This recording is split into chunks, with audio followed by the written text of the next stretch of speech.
মা, মইনো আপোনাক কি ক'ম? আচলতে মই অলপ হীনমান্যতাত ভুগো। কিয়? মানুহবোৰে মোক লৈ হাঁহে। মই বোলে ঘৈণীৰ ইনকামেৰে চলো। সেয়া জানো সঁচা? নহয়, মই মোৰ ইনকামেৰে মোৰ প্ৰয়োজনীয়তাখিনি পূৰণ কৰিব পাৰোঁ। অৱশ্যে ঘৰখনৰ সমস্ত দায়িত্ব লোৱাৰ ক্ষমতা মোৰ নাই। আৰু সেইবাবেই হয়তো মানুহে কিবা ক'লেই তেওঁলোকৰ কথাবোৰে মোৰ গাত বিন্ধে।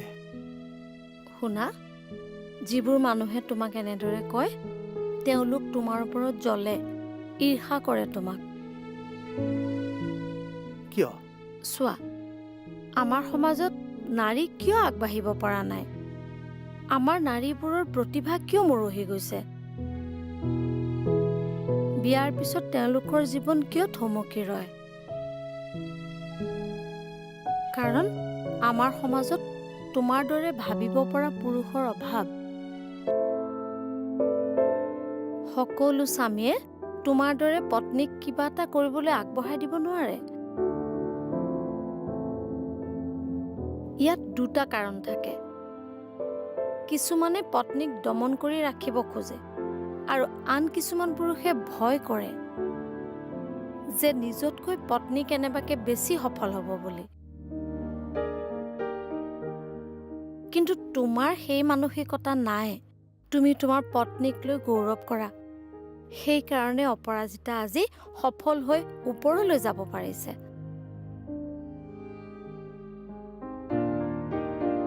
আচলতে তুমি এজন সফল আৰু যোগ্য স্বামী, যি নিজৰ পত্নীৰ সফলতাক নিজৰ সফলতা বুলি ভাবে।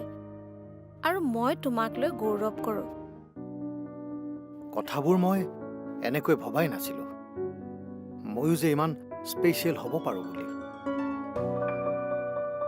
থেংক ইউ, মা। আপুনি নুবুজা হ'লে হয়তো মই কেতিয়াও এই কথাখিনি বুজিয়ে নাপালোহেঁতেন।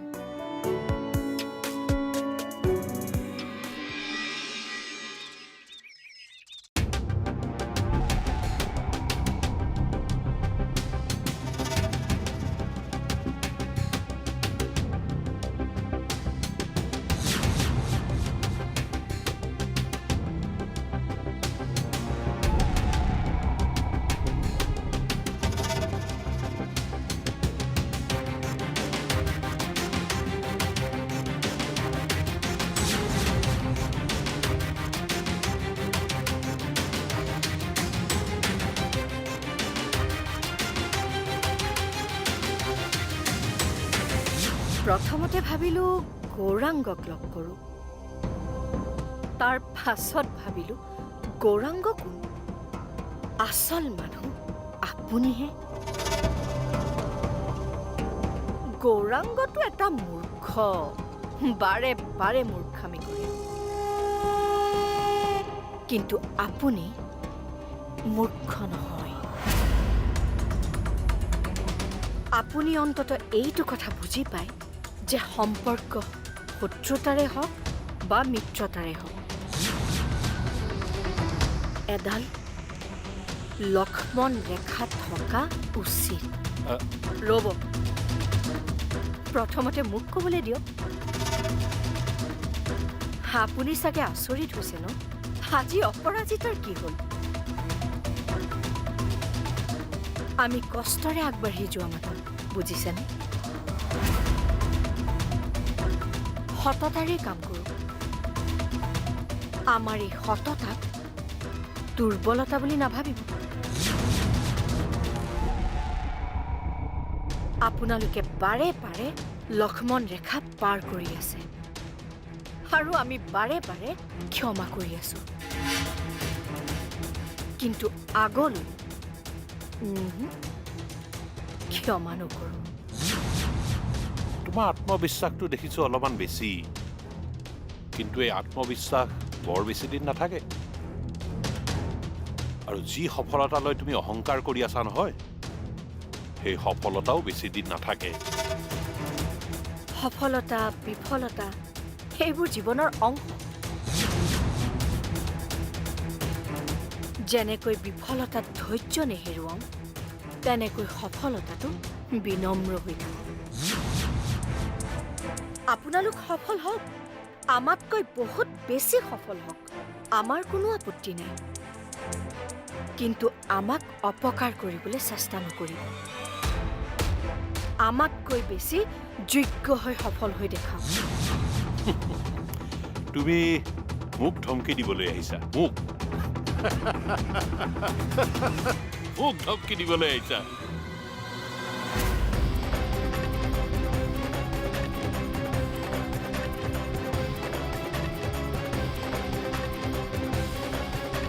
যি ভাবে ভাবি থাকক।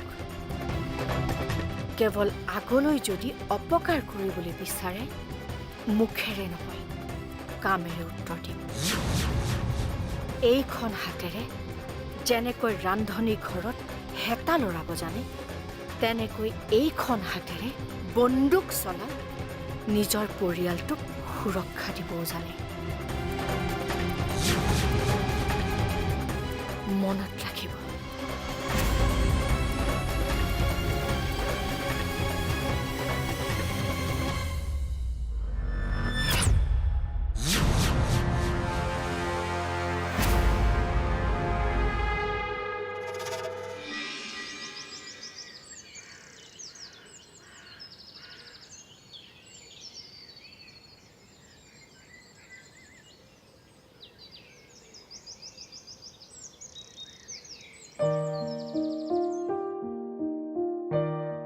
কি হ'ল?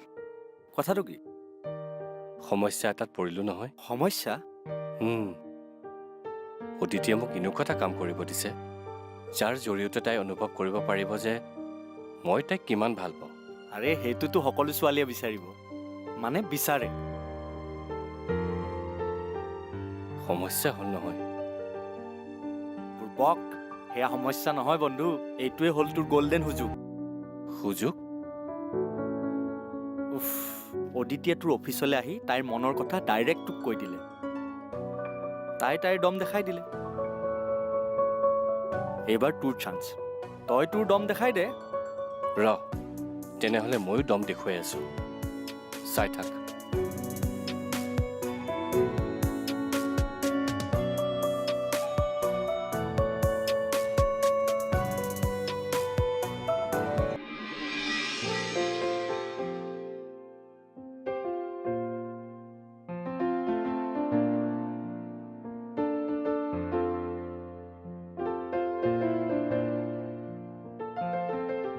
কিবা ক'বা?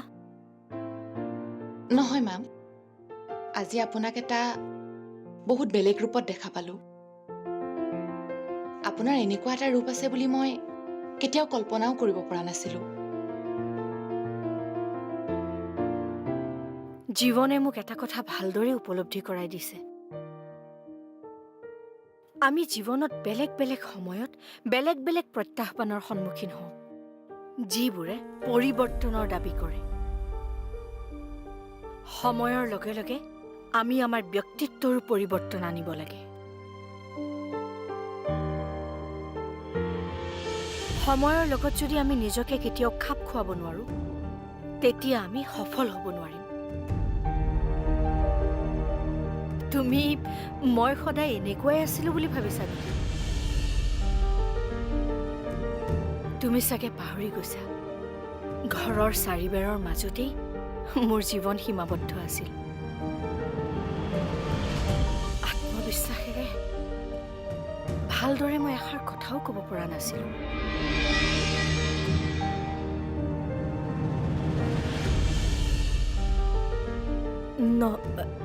নমস্কাৰ। নমস্কাৰ।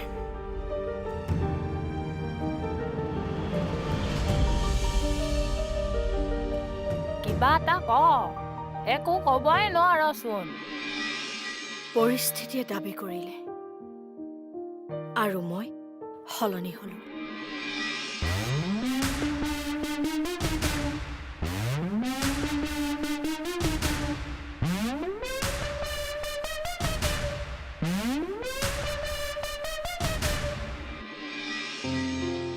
ঠিক সেইদৰেই সময়ৰ দাবীত মই আকৌ এবাৰ সলনি হলো।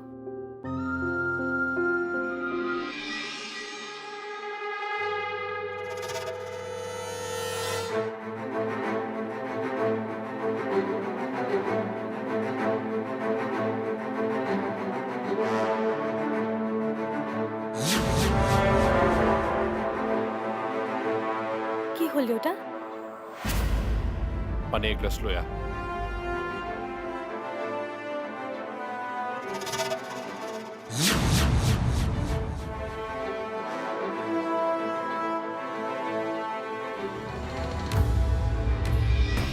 যি ভাবে ভাবি থাকক। কেৱল আগলৈ যদি অপকাৰ কৰিবলৈ বিচাৰে মুখেৰে নহয় কামেৰে উত্তৰ দিম।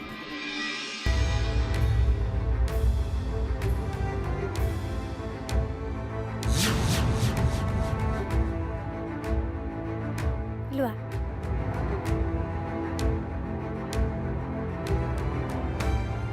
গৰম পানী আনিল। তুমি দেখোন গৰম পানীয়ে খোৱা। যা।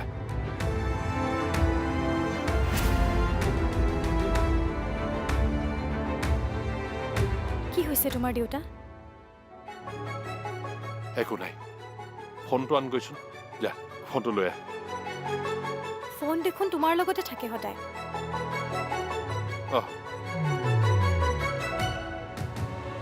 যা, তই যা।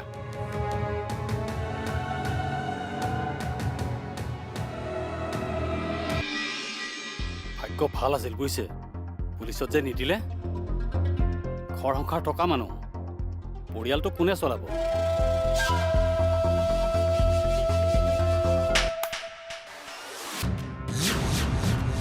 আপুনি আকৌ কিয় মাৰিছে?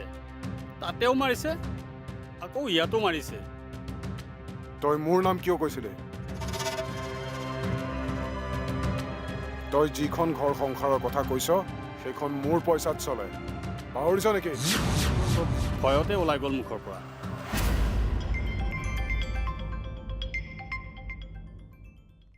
অঁ দাদা, ক'ত আছ তই?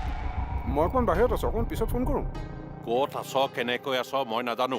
10 মিনিটৰ ভিতৰত ঘৰ পাহি। অঁ হ'ব, মই গৈ আছোঁ।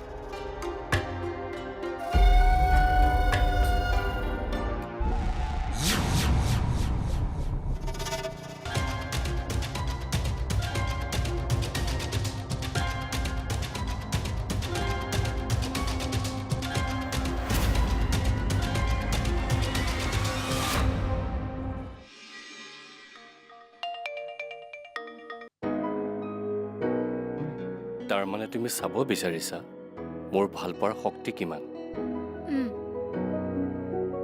কিন্তু মুখেৰে নহয়, কামেৰে দেখুৱাব লাগিব। ৰবা তেন্তে, মই দেখুৱাই আছো।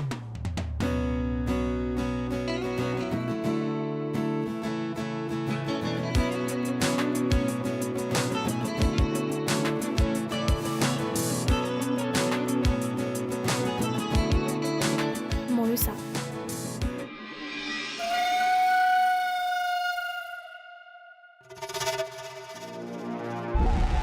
কি হ'ল?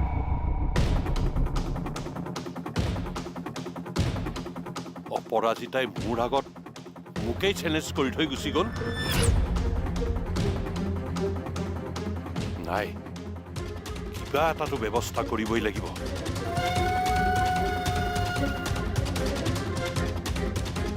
মই তোক সদায় ৰখাও ন, এইবাৰ নৰখাও। অপৰাজিতাৰ চকুত মই মোৰ প্ৰতি ভয় চাব বিচাৰো। এনেকুৱা কিবা এটা কৰ যাতে তাই মোৰ চকুত হৈ কথা ক'ব নোৱাৰিব।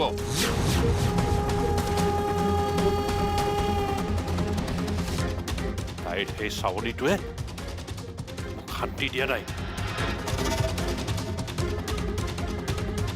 পাৰিবিনে তই?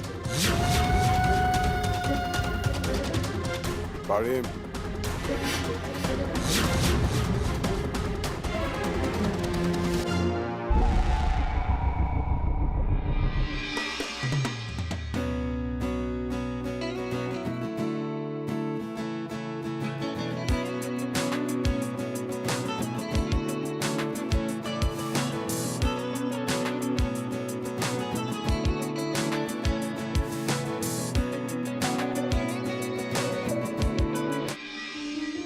শ্যামে বা আৰু কি কৰে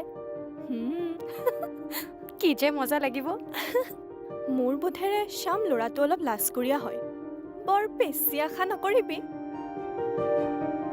খুব বেছিতে তোক ফুল এপাহ দিব মোক জনাবি দেই তোতকৈ বেছি এক্সাইটেড মই হৈ আছো